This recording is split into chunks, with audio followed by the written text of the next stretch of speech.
Lunch করতে বসেছি।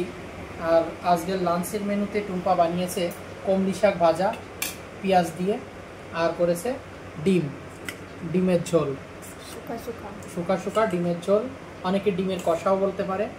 তো আমি এখন প্রথমে স্টার্ট করব শাক ভাজা দিয়ে। এই কমলি শাক ভাজা খুব ভালো লাগে এই সময়টায় কমলি শাক ভাজা খেতে। কমলি শাকের তরকারিও খুব ভালো লাগে, ছোট মাছ দিয়ে কমলি শাকের তরকারি হলে তো আর কোনো কথাই নাই।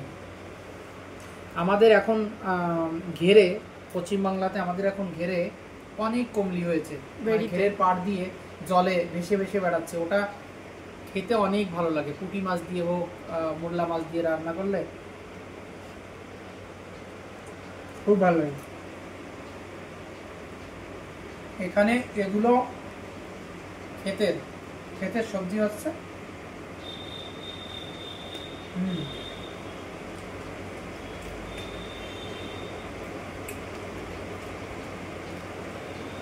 একটু কাঁচা পেস্ট দিয়ে নিই।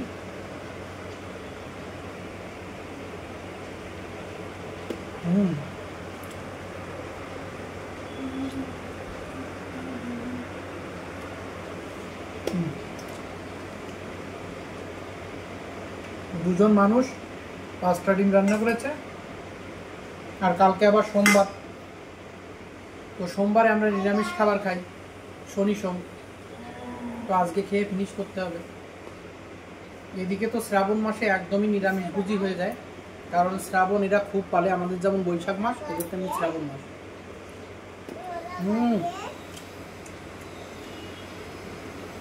এই যে ডিমটা, বাহ,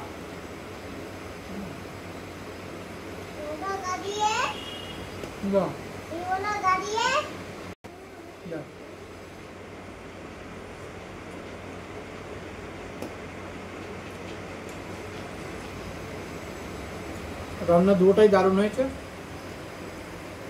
অন্য লেভেল।